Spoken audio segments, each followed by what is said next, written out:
Hermanos, que Dios les bendiga nuevamente. En esta mañana, ¿verdad? Continuamos. ¿Con qué libro? Vamos a ver si alguien recuerda por ahí. ¿Qué libro estamos estudiando de la Biblia? ¿El de quién? El de Lucas, el de Lucas. ¿Y de quién específicamente ha tratado estas lecciones? Juan, llamado Juan el Bautista, ¿verdad? Juan el Bautista, de ese que hemos estado hablando. Y hoy la tercera lección se titula Juan prepara el camino. Así que vamos a ver de qué trata. Continuamos entonces, ¿verdad? Estudiando a Lucas. Hoy vamos a leer primero el versículo áureo, ¿verdad? Que se encuentra en Lucas 3, capítulo 3, versículo 3. Y dice así: y él fue por toda la región contigua al Jordán, predicando el bautismo del arrepentimiento para perdón de pecados. Miren qué clase de versículo de especial. Eso recoge lo que vamos a estar hablando en esta mañana, ese versículo hermoso. ¿Cuáles son los objetivos en esta mañana para la clase? ¿Qué es lo que, ¿verdad?, debemos de tener pendientes durante la clase? Primero que nada dice, comprender que Dios puede llamarnos a cumplir tareas peligrosas. ¿Será verdad? Si pensamos en los tiempos en que estamos viviendo, realmente llevar la palabra de Dios en muchos países y en muchos lugares, ¿verdad?, es una tarea peligrosa. Hasta aquí mismo en Puerto Rico. A veces ni nos atrevemos, ¿verdad?, ir a ciertos lugares a llevar esa palabra. Así que esto es de toda la vida. Porque miren, estamos hablando de Juan, que eso fue de unos añitos, de verdad, después de Cristo. Él estuvo, ¿verdad?, en el tiempo de Jesús. Pero él nació. Reflexionar sobre el manejo del poder en la sociedad y cómo podemos ejercer el poder de manera responsable. Y por último, explicar la relación entre la vida de Juan el Bautista y la de Jesús de Nazaret, ¿verdad? Cómo uno ayudó al otro, o para qué vino uno y el otro. Ok, en la primera lección que les dije que Caco fue el que la dio, se titulaba La promesa de Dios. Y en esa lección, ¿algunos recuerdan qué fue lo que pasó? ¿Qué le pasó a Zacarías? ¿Ah? Quedó mudo, ¿pero por qué? Porque dudó, ¿verdad? Y dudó de que quién fue el que vino a decirle que él iba a tener un hijo, pero él era una persona mayor, su esposa era una persona mayor, era estéril, no habían tenido hijos. Y entonces vino un ángel, ¿verdad? Como estaba repasando Patrick el domingo, y le dijo que iba a tener un hijo y él dudó, ¿verdad? Y entonces se quedó mudo, ¿verdad? Eso es a grandes rasgos lo que pasó en esta primera lección, la promesa de Dios. Vas a tener un hijo. Luego, el domingo pasado, Patrick nos trae, Zacarías es redimido. ¿Y qué pasó ahí? ¿Quién nació? Juan nació, ¿verdad? Y ahí vemos que Zacarías vuelve a hablar, le ponen el nombre, es Juan, ¿verdad?, por nombre. Así que confiamos y seguimos confiando en el Señor, ¿verdad?, que era la lección, hay que confiar en el Señor, en sus promesas. Y entonces hoy venimos ya a un Juan que es adulto. Y entonces vamos a ver cuál es el papel de Juan con Jesús, ¿verdad? Y la lección se titula ¿cómo? Yo dije, Juan prepara el camino. Ok, entonces hablando un poquito de Juan, ¿verdad? Como acabamos de decir, era el hijo de Elizabeth y de Zacarías, para los que sean nuevos, ¿verdad?, y no hayan oído las dos lecciones anteriores, que han sido espectaculares, me han encantado. Él vino, ¿verdad?, como precursor a traer el mensaje de Jesucristo, y vamos a hablar de eso un poquito más, más adelante, cuando hablemos un poquito más de Juan. En ese tiempo yo los quiero poner en perspectiva, ¿verdad?, porque recuerden que uno de los objetivos es entender que el Señor nos puede poner en situaciones peligrosas, ¿verdad? Entonces tenemos que entender entonces en qué momento era que estaba viviendo Juan. Y Juan estaba viviendo en un momento donde ¿quiénes eran los que tenían el control? Los romanos, el imperio romano. El emperador en ese momento, ¿verdad? Era el segundo emperador de Roma y se llamaba Tiberio César, hijo de Augusto, que en realidad no era hijo de Augusto, era hijo de la esposa de Augusto, que ella, ¿verdad?, era divorciada y se había casado con él. Y él, por alguna razón, ¿verdad?, cuando empezó a buscar descendientes como emperador, pues al que escogió fue ¿verdad?, al hijo de la esposa, que es Tiberio César. Estos son, ¿verdad?, gotitas del saber, cositas adicionales que uno busca. Él comenzó su principado en el 14 después de Cristo. Así que estamos viendo, ese pueblo judío estaba bajo el imperio romano.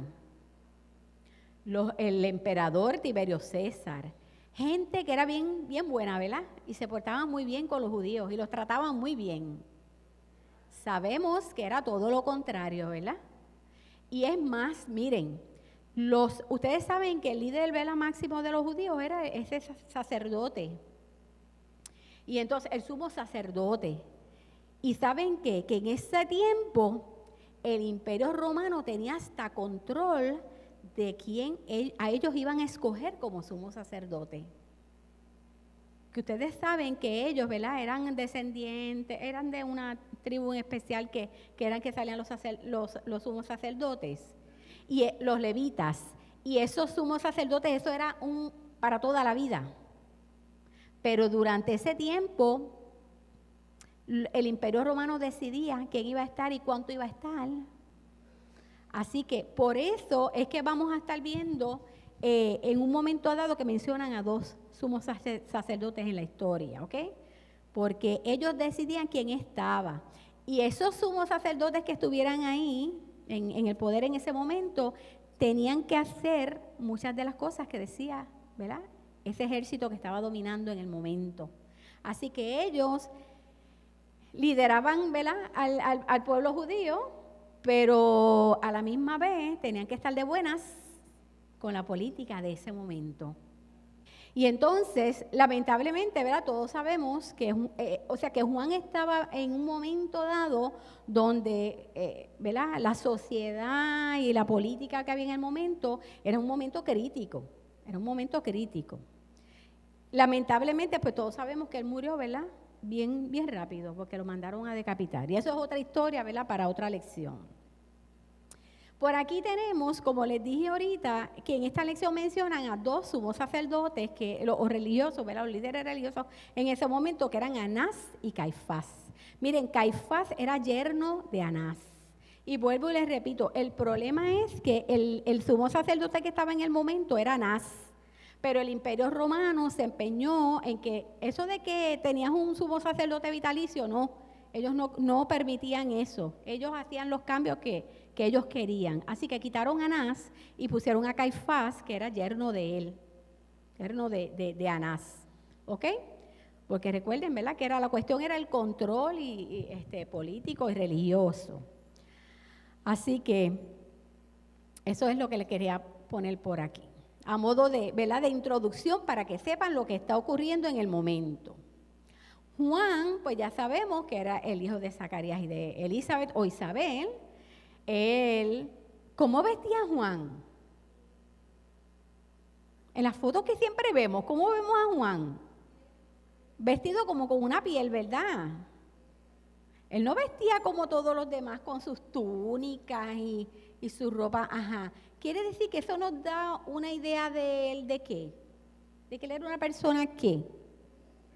Humilde. Eso del materialismo y la cuestión, ¿verdad?, como que eso no iba con él. Pero vamos a ver un poquito más por qué. Con Juan se cumplía la promesa de Isaías, que lo vamos a estar viendo más adelante. Y su misión especial, ¿verdad?, era la de proclamar una ceremonia religiosa de lavamiento que prometía el perdón de los pecados, o sea, lo del bautismo. Lo vamos a ver ya mismo. Así que su ministerio tuvo una gran repercusión entre el pueblo, pero no duró poco, como estábamos diciendo. Y recuerdo el comentario que dijo Caco el domingo pasado, que tú te emocionas con unos versículos donde habla de que Juan fue el profeta más grande. Y fue así. O sea, en un momento tan difícil de la historia, con ese imperio romano sobre ellos, tratando de dominarlos, tratando de no dejarlos que ellos, ¿verdad?, esa herencia de esa religión que tenían ellos, la pudieran llevar a cabo con muchos, ¿verdad?, contratiempos. Y él, como quiera, se mantuvo proclamando de que ese Mesías iba a venir.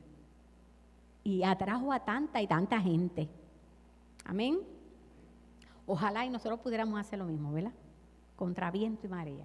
En su juventud, miren, él pertenecía a un grupo que se llamaban los esenios, ¿ok? Los esenios eran como otras sectas, ¿verdad? Como los saduceos, los fariseos, los celotes, que ellos hablaban de que iba a llegar un Mesías, porque eso estaba en los libros, ¿verdad? Que ellos leían de ese tiempo, en lo que estaba en ese momento, esas profecías que habían de que iba a llegar un Mesías.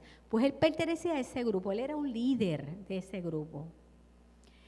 Y ellos, esos esenios, creían en el bautismo. ¿Ok? Yo me imagino que de ahí vino, ¿verdad?, el nombre que le decíamos a él, Juan el Bautista. Porque él lo que promovía era eso, que se llevara a cabo el bautismo. Así que la historia de Juan dice que llevaba una vida ascética. ¿Y qué es una vida ascética? Vamos a ver. ¿Qué es el ascetismo? ¿Alguien tiene idea? Ya lo mencionamos ahorita con la ropa. Eran personas que no creían en el materialismo, ¿verdad? En ese momento. Y él, por eso era que él vestía tan humilde, y igual que la comida, todo en él era bien, ¿verdad?, bien sencillo. Hoy en día le llamamos hasta minimalista, ¿verdad? La gente minimalista es que tiene lo necesario. Él vivía con lo necesario. ¿Ok?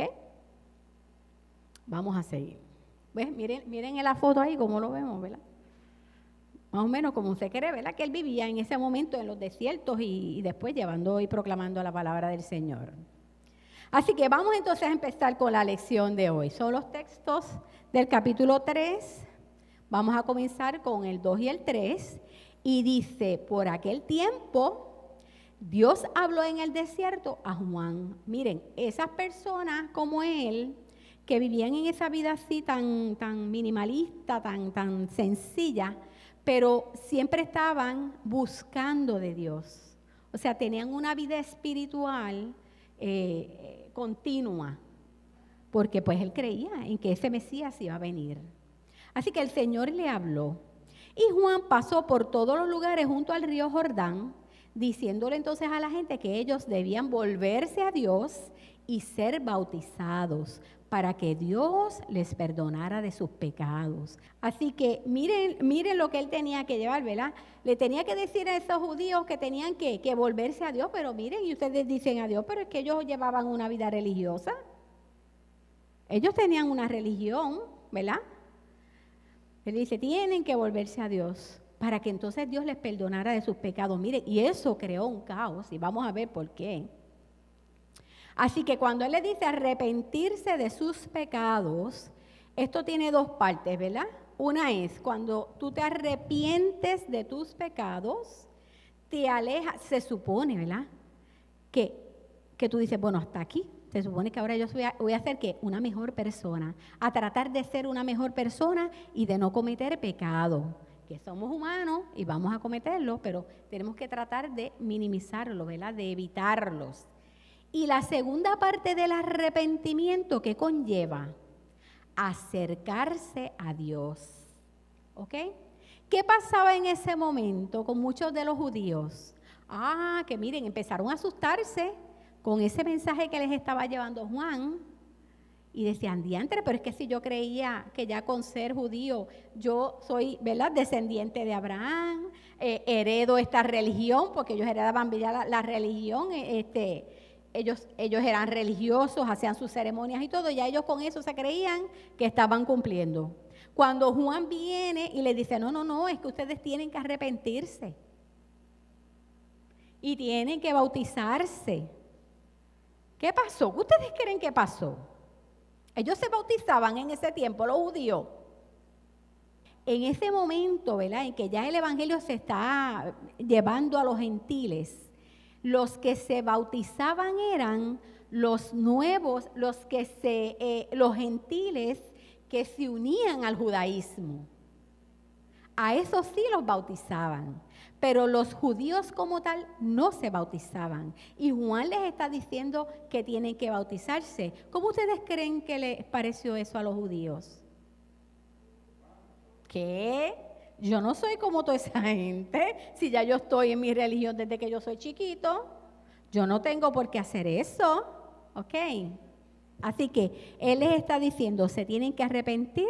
O sea, ese Mesías va a venir, es el Salvador, pero tienen que ustedes arrepentirse, cambiar sus vidas, buscar del Señor. No es solamente hacer las ceremonias, buscar del Señor y entonces bautizarse. Y en ese acto, ¿verdad?, de bautizarse, demostraba que la conversión real de esa persona, el arrepentimiento, la restauración de su vida. Pero ¿saben qué? Que muchos en ese momento, y vamos a ver cómo reacciona después Juan, le decían, ok, está bien, nos arrepentimos, ¿verdad? Escuchaban el mensaje y se querían bautizar y todo, pero ¿qué pasaba con sus vidas? ¿Qué pasaba con sus vidas? Seguían en lo mismo, seguían haciendo lo mismo, no buscaban del Señor. Así que él lo que esperaba, Juan lo que esperaba era, ¿verdad?, que a través de ese arrepentimiento, después de ese bautismo, ellos cambiaran sus vidas, fueran mejores seres humanos. Como, ¿verdad?, le puse aquí que a los que bautizaban eran a los prosélitos, ¿verdad?, la gente, los gentiles que cuando entraban al judaísmo, pues entonces los bautizaban, pero generalmente el bautismo no se llevaba a cabo. Así que fue chocante, ¿verdad?, para ellos eso de arrepentirse y bautizarse. Vamos a seguir con el 4 y el 6. Dice, esto sucedió como está escrito en el libro de Isaías, como yo les dije ahorita, ¿verdad?, se cumplió la profecía. Una voz grita en el desierto, preparen el camino del Señor, ábranle un camino recto. Todo valle será rellenado, todo cerro y colina será nivelado, los caminos torcidos serán enderezados y allanados los caminos disparejos. Todo el mundo verá la salvación que Dios envía. Esto era lo que decía, ¿verdad? Lucas lo pone aquí en esta parte, lo que decía en Isaías. Esto es lo que acabo, ¿verdad?, de leer. Dice, y se manifestará en el 5 la gloria de Dios, y toda carne juntamente la verá, porque la boca de Jehová ha hablado. Este libro, ¿verdad?, se escribió para la audiencia gentil, ¿verdad?, para los gentiles. Así que Lucas se refiere a Isaías para mostrar que la salvación es ¿para quién? Para todas las personas. No era solamente para los judíos, los que heredaban, ¿verdad?, los que eran descendientes de Abraham y heredaban esa religión. No, que ese Salvador iba a venir para todos y nos incluye a nosotros también. Así que Juan vino a preparar el camino para ese Mesías, que ya estaba allí entre ellos, ¿ok?, que ya estaba allí, pero para que ellos lo entendieran.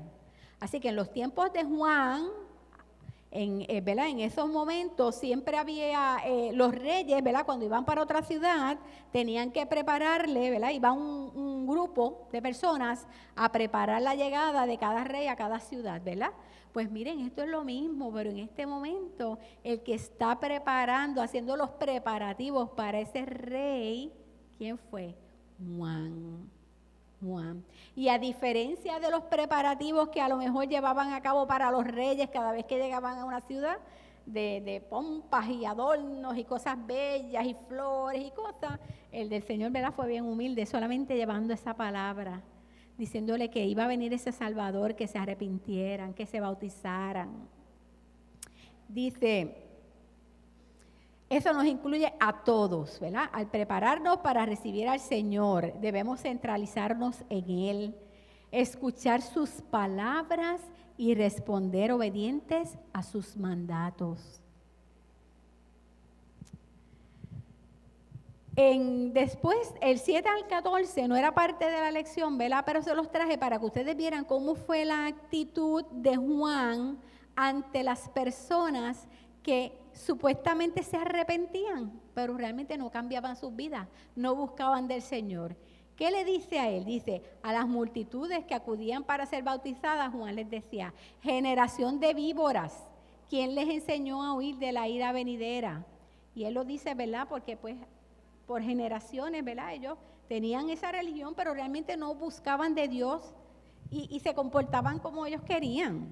Dice, produzcan frutos dignos de arrepentimiento y no comiencen a decir, tenemos a Abraham por padre, porque yo les digo que aún de estas piedras Dios puede levantar hijos de Abraham.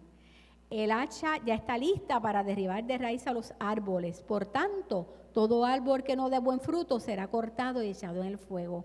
Así que él está diciendo, miren, tienen que arrepentirse de corazón, de verdad. No es solamente decirlo, tiene que haber un arrepentimiento verdadero. Así que algunas personas querían que Juan las bautizara a fin de escapar ¿de qué?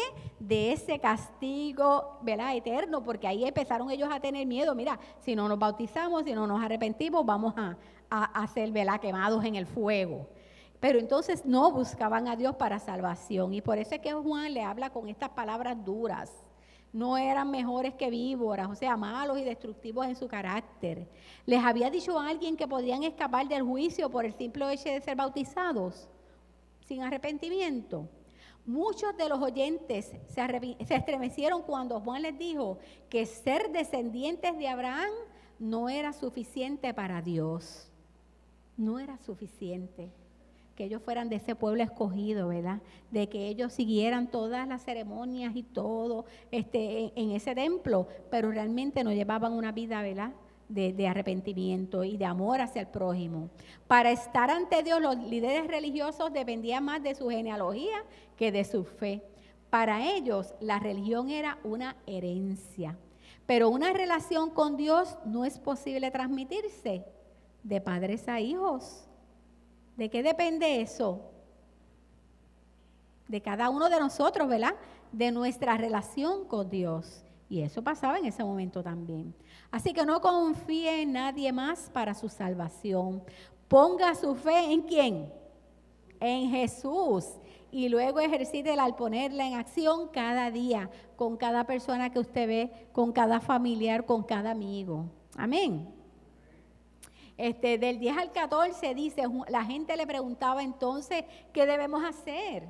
Y Juan les respondía, el que tenga 2 túnicas, comparta una con el que no tiene ninguna.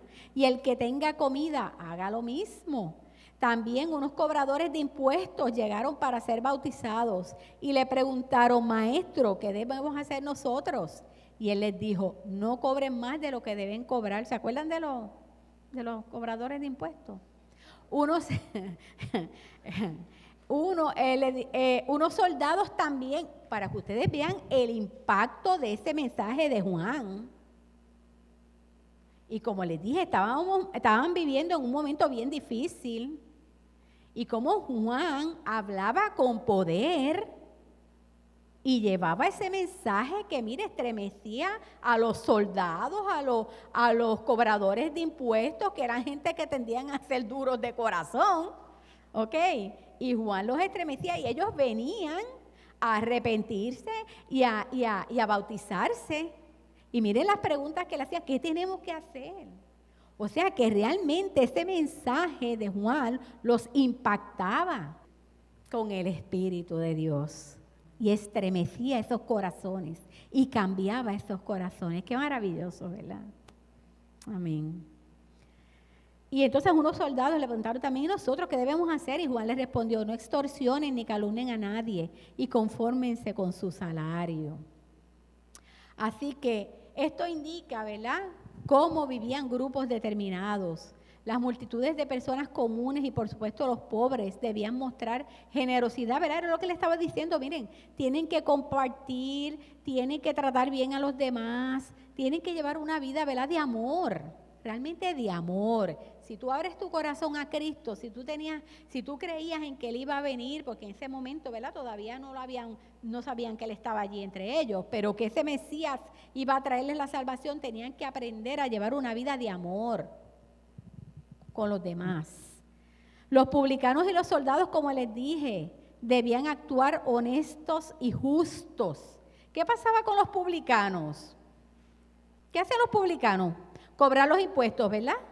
Pero ¿qué era lo que pasaba? Ay, que cobraban más de lo que debían. Porque entonces ellos le tenían que dar ¿a quiénes? A los romanos. O sea, ellos le tenían que pagar a los romanos. Así que ellos cogían, no, eran 20 pesos, no, dame 40. O sea, bendito, estafaban a la gente. Por eso, ¿verdad? Estaba predicando también la moral, la justicia, la que tenían que cambiar esas maneras de hacer las cosas. Así que finalmente llegamos al 15 y 16. La gente estaba en gran expectativa y se preguntaba si tal vez Juan sería el Mesías. Imagínense ese hombre hablando con ese poder, hablando de la salvación, del arrepentimiento, del bautismo. Ellos pensaron, este es el Mesías. ¿Ok? Pero Juan les dijo a todos ellos, no, yo en verdad les bautizo ¿con qué? Con agua, porque él los llevaba al río y los bautizaba. Para que se arrepintieran y dejaran esa vida, ¿verdad? Y volvieran, entonces cuando eran levantados, como hacemos nosotros aquí en el bautismo, a una vida nueva, a empezar esa relación con el Señor. Pero le dice, pero viene uno que los va a bautizar ¿con qué? Con el Espíritu Santo y con fuego. Él es más poderoso que yo, que ni siquiera merezco desatarle la correa de sus sandalias. Imagínense lo claro que él estaba en el poder de ese Mesías que venía. Lo claro que él estaba en que era el Hijo de Dios, lo claro que él estaba en que era lo más poderoso, que era lo más grande, que él decía que él era, o sea, él no era digno para hacer nada con él. Y tuvo el gran privilegio de bautizar a Jesús. Cuando él decía, mira, que me debe bautizar a mí es él, ¿verdad? ¿Qué momento para ese hombre? Tuvo que haber sido súper especial. Dice, ¿verdad? Según yo estaba leyendo, que hacía más de 400 años que no había un profeta en Israel. Entonces, cuando Juan irrumpió en escena, ¿verdad? La gente que se emocionó, lo escuchaban, lo seguían. Obviamente era un gran profeta. Y estaban seguros de que llegó el año tan esperado de Mesías. O sea, le creían por la manera como él hablaba, como la manera como él traía ese mensaje. Por eso era que algunos creían que él era el Mesías. Cuando Juan hablaba como los profetas, ¿verdad? De hacía muchos años. Y les decía, ¿verdad? El mensaje era que debían de volver a Dios. Este es un mensaje para todos los tiempos. Para los de aquel momento, para todos los que han pasado, para nosotros y para los que vendrán. Así que él estaba preparando a la gente, ¿verdad? Para la llegada de ese Mesías. Miren aquí, ¿verdad? Una foto de más o menos cuándo fue ese momento, ¿verdad? Que uno hubiera querido ver. El bautismo de Juan con agua simbolizaba el lavamiento de los pecados. Su bautismo se ajustaba a su mensaje de arrepentimiento y de cambio. A la verdad es que eso es maravilloso, ¿saben? ¿Verdad? Cuando uno lleva a cabo ese acto del bautismo, es tan conmovedor, ¿verdad? Es el tú sumergirte en las aguas y levantarte. Dice, el bautismo de Jesús con fuego incluye el poder necesario para hacer la voluntad de Dios. Porque cuando Cristo te transforma, cuando Cristo entra en tu vida, te transforma. Y ese Espíritu Santo te baña y sigue contigo, ¿verdad que sí? Así que nosotros vamos a cambiar nuestras vidas. El bautismo por fuego también simboliza la obra del Espíritu Santo, que trae el juicio de Dios sobre quienes rechazan el arrepentimiento, ¿verdad? Porque lamentablemente hay muchos que a pesar de que escuchan, prefieren seguir en lo mismo como los judíos. No, pero es que yo voy a la iglesia. No, pero es que yo no me porto mal. No, es que yo llevo allí la ofrenda al templo, hago los sacrificios que haya que hacer. Pero no querían entender que era mucho más que eso, que era llevar una vida, ¿verdad?, de cerca con el Señor, una relación. Así que los últimos 2 versículos, que son el versículo 17 y 18, dicen: trae su aventador en la mano. O sea, ese Dios Cristo, el que venía el Mesías, trae su aventador en la mano. ¿Para qué? Para limpiar el trigo y separarlo de la paja. Guardará el trigo en su granero, pero quemará la paja en fuego que nunca se apagará. ¿Qué es eso de un aventador? La mano. ¿Cómo era el trigo? Yo le tengo una fotito por ahí, ¿verdad? Eso tiene unas semillitas, y esas semillitas son las que sacan, ¿verdad? Y las tienen que ventear, mover para que la semilla salga y separar la semilla de la paja. ¿Y qué eso quiere decir? En nosotros. Porque le dice, va a venir. ¿Ok? Estamos hablando, ¿verdad? Ay, Dios mío, desde acá, desde el 16. Él es más poderoso que yo, que ni siquiera merezco desatarle la correa de sus sandalias. Es el que va a bautizar con Espíritu Santo y con fuego. Y dice, trae su aventador en la mano. ¿Quién es el que trae su aventador en la mano? Jesús. ¿Y para qué?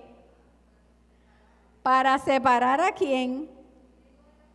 ¿Y qué es eso? ¿Quién es la semilla y quién es la paja? ¿Ah? Los creyentes, ¿verdad? Son el trigo, son las semillas, son los que le sirven, los que lo siguen. Y la paja, pues miren, aquellos que se creen, como decíamos ahorita, ¿verdad? Que con hacer 2 o 3 cositas se puede. Así que dice, Juan advierte el juicio venidero comparándolo a los que rechazan vivir para Dios con la paja, ¿verdad? En contraste, compara a los que se arrepienten y arreglan sus vidas con el grano. Quienes se nieguen a que Dios los use serán desechados porque son inútiles al desarrollo de la obra de Dios. Los que se arrepienten y creen, sin embargo, poseen un gran valor a los ojos de Dios porque comienzan una nueva vida de servicio para Él. Así que, hermanos, realmente esa vida de Juan el Bautista, ¿verdad? Tan sencilla, porque un hombre sencillo que vivía con lo mínimo, pero su corazón, Dios bendiga. Que Juan era de los esenios.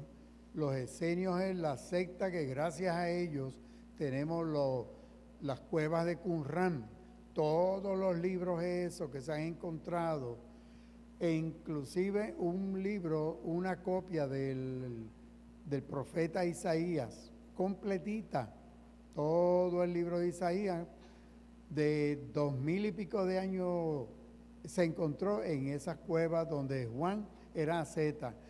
Es interesante que Juan, el mismo Señor Jesús dice, vino Juan y como no comía, no bebía, vestía así, dicen, demonios tiene, es un loco.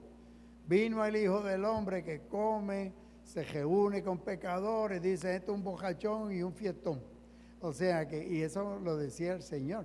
O sea que Juan tenía un espíritu distinto, lo confundieron con Elías y el Señor contraparte se juntó con todo el mundo y trajo la salvación para nosotros. Amén, qué conclusión más hermosa, mejor. Gracias, Caco. Realmente maravilloso, ¿verdad? Ver ese contraste de estos dos seres que impactaron, ¿verdad? Juan impactó de una manera y Cristo, pues, a traernos la salvación. Amén. Así que en resumen, ¿verdad? ¿Qué vimos? Que Dios puede llamarnos a cumplir tareas peligrosas como le llamó a Juan, en un momento, ¿verdad?, tan difícil, que ofenderán a personas poderosas y que hasta pueden poner nuestras vidas en peligro. Las palabras de Juan estaban movidas por su amor hacia su pueblo.